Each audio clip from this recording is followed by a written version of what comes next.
Level 1. The Father's Curse. You are 2 years old. Your father's name is Gnaeus Domitius Ahenobarbus. He is a senator, he is a brute. When you were born, he stood over your cradle and told the men around him that nothing produced by him and your mother could possibly be good for the state. That is the first thing said about you. That is the first thing written down. Your mother is Agrippina the Younger, great-granddaughter of the Emperor Augustus, sister of the Emperor Caligula. She is one of the most dangerous women in Rome. Right now, she is in exile. Caligula caught her plotting against him. He sent her to a barren island in the Mediterranean. He took your inheritance. He took your name from the family records. You are 2 years old and you have already been erased from history once. Your father is dying somewhere far away. He will be dead before you turn 4. You are sent to live with your Aunt Domitia. She is kind to you. She is the only person who has ever been kind to you. You don't remember your father. You don't remember your mother. You have a vague memory of women who fed you and a man who shouted. Most children grow up loved. You grow up filed. Filed in a drawer, filed in a closet, filed under wait and see. But empires do not forget the great-grandsons of Augustus, and your mother is not finished, not even close. Level 2, the return. You are 4. Caligula is dead. The Praetorian Guard stabbed him in a hallway. They needed an emperor. They found your mother's uncle hiding behind a curtain. His name is Claudius. He stutters. He limps. He becomes the most powerful man in the world that afternoon. Your mother walks back into Rome. She comes for you first. She takes you out of your aunt's house. She does not say thank you. She does not say goodbye. You watch her work. Your mother does not have an army. Your mother does not have a senate. Your mother has one weapon. She is patient. She is beautiful. She is the daughter of Germanicus, and she has a son. She marries her uncle Claudius. The Senate passes a special law to allow it. Because they are blood, the law gets passed anyway. She poisons her rivals, one by one. Lollia Paulina is forced to kill herself. Domitia Lepida, the aunt who raised you, the only person who was ever kind to you. Your mother has her killed too. You are 11. You watch this happen. You say nothing. In AD 50, Claudius adopts you. Your name changes. You are no longer Lucius Domitius Ahenobarbus. You are Nero Claudius Caesar Drusus Germanicus. You are the heir to the empire. Claudius has a real son. His name is Britannicus. Britannicus is younger than you. Britannicus is in your way.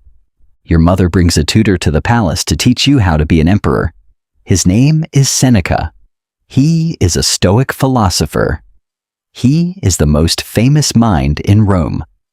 You are 12 years old. You have a curse from your father, an empire from your mother, and a tutor who writes about virtue. None of it will save you. Level 3, the mushroom.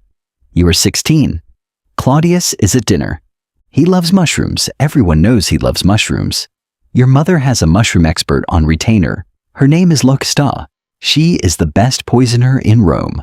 Some accounts say the mushroom failed and a doctor finished the job with a poisoned feather down the throat. Some say Helotus, the food taster, did it. Some say your mother did it herself. None of them say it was natural. Claudius died on October 13th, AD 54. Your mother seals the palace before the body is cold. She sends for Burrus, the Praetorian commander, the man she put in charge of the Imperial Guard years ago. She sends for the Senate. Hours later, you walk out of the palace. The Praetorians cheer. The Senate confirms. You are 16 years old. You are Emperor of Rome. You are the youngest man ever to hold the title. Your mother stands beside you. Coins are minted with both your faces. She sits in on Senate meetings. She gives orders in your name. The Roman Empire has 2 emperors, and you are the one with the smaller seat. But you have something she doesn't have.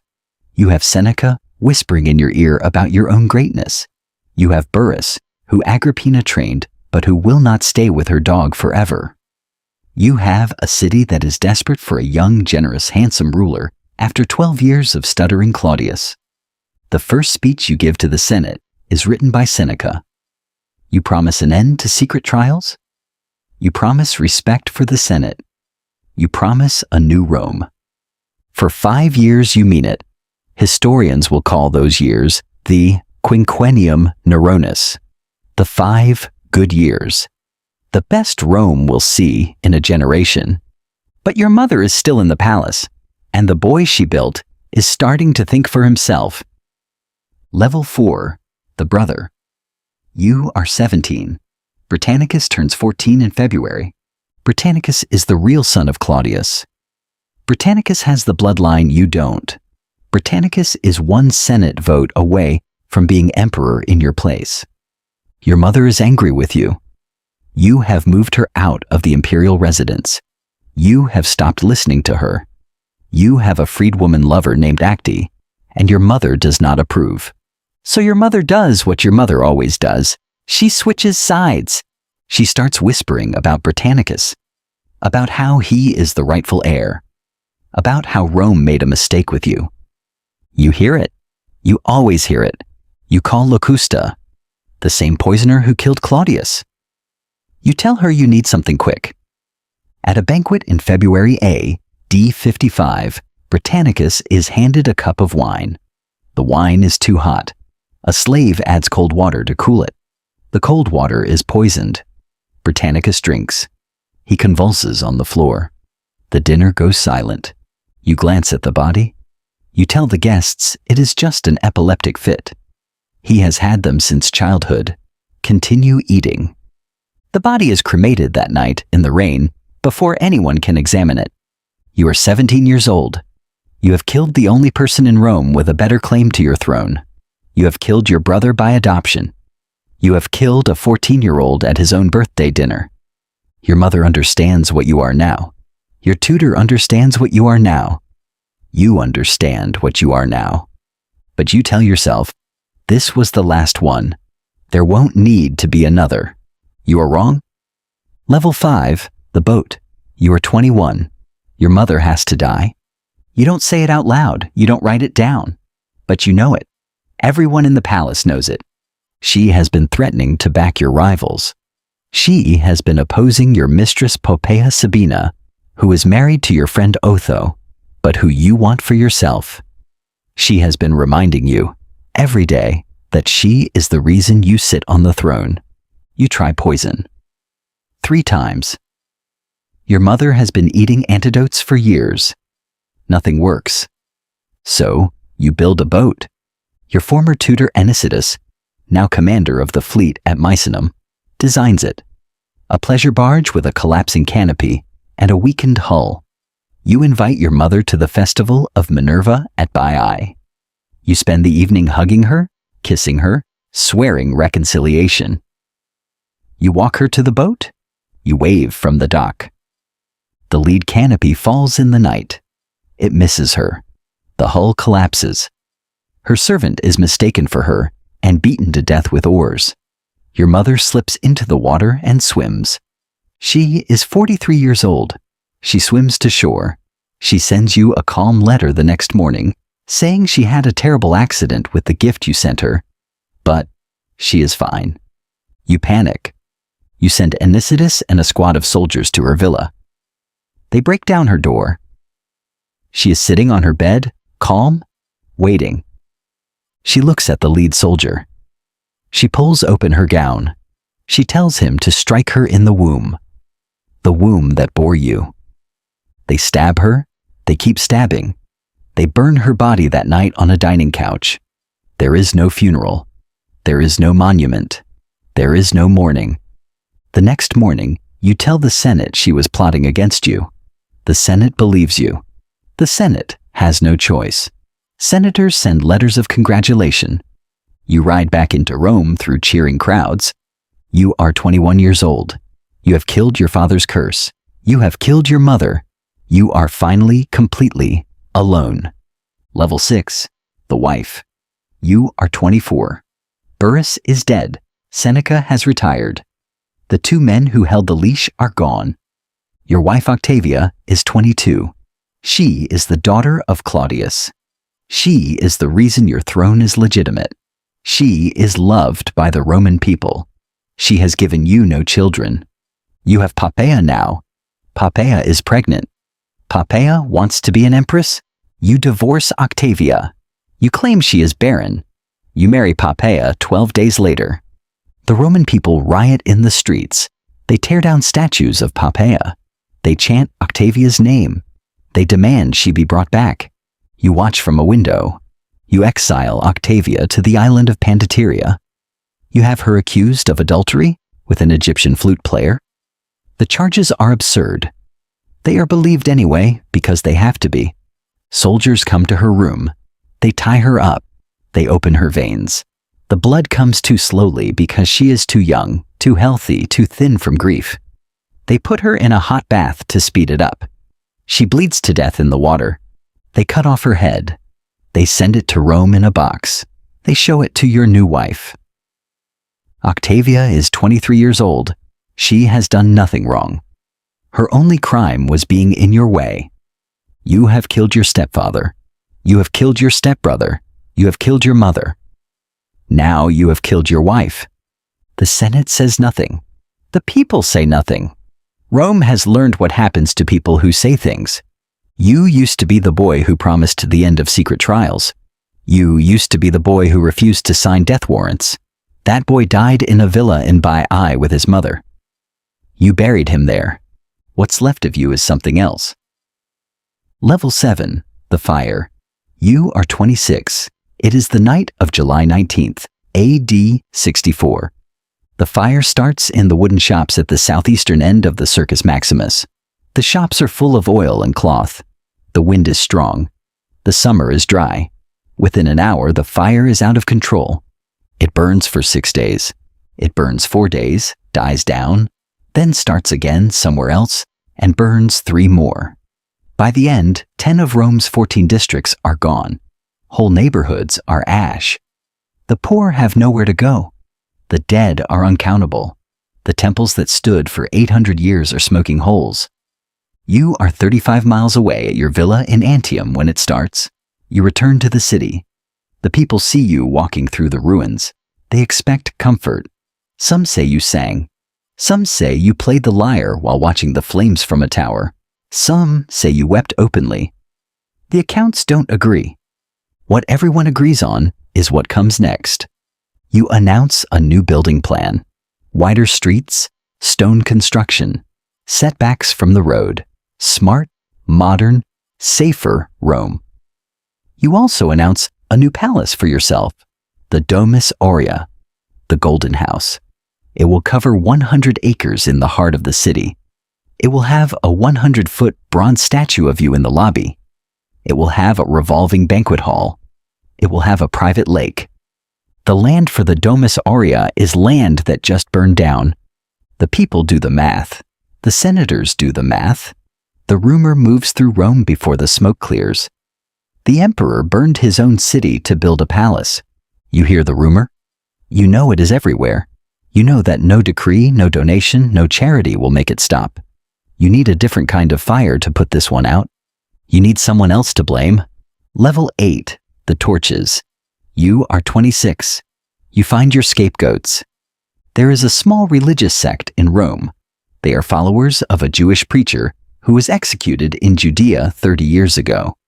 They are unpopular. They refuse to worship the emperor they keep to themselves. They have strange rituals that the populace already whispers about. The Romans call them Christians. You arrest them by the hundreds. You charge them with arson. You charge them with hating the human race. The trials are brief. The verdicts are guilty. The executions are not brief. Some are crucified. Some are sewn into the skins of wild animals and torn apart by dogs in the circus. Some are tied to wooden poles, coated in pitch, and lit on fire to serve as torches in your gardens at night. You walk among them. You ride a chariot between the burning bodies. You wear the costume of a charioteer. The Roman historian Tacitus, who hates Christians, writes that even the Roman crowd grew sickened. Even Romans, who had seen everything, looked away. The Christians remember every name, every face, every torch. They will write it down. They will pass it on for centuries. They will call you the Antichrist. They will write a book of Revelations where a beast comes out of the earth, and the number of the beast is your name. You don't care.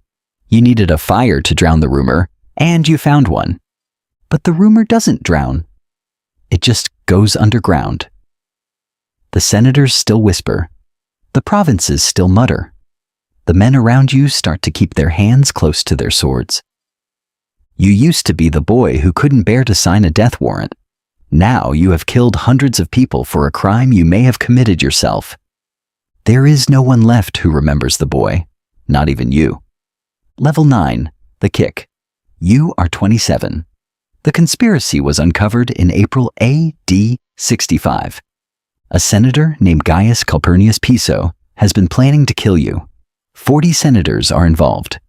Soldiers, officers, poets, philosophers.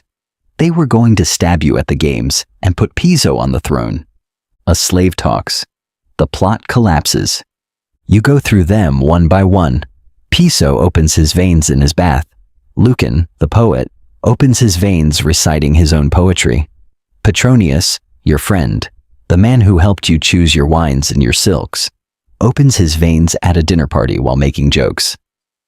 Seneca, your old tutor, the man who taught you stoicism, who wrote your speeches, who knew you when you were 12, you order him to die.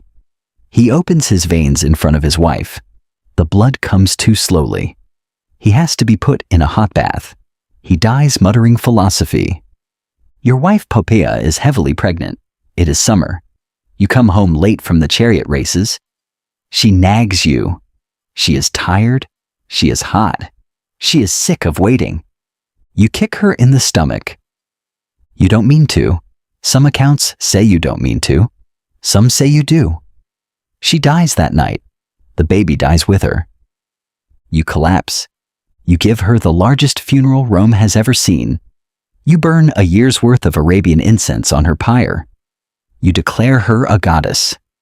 A few months later, you find a Greek slave boy named Sporus who looks like Poppaea.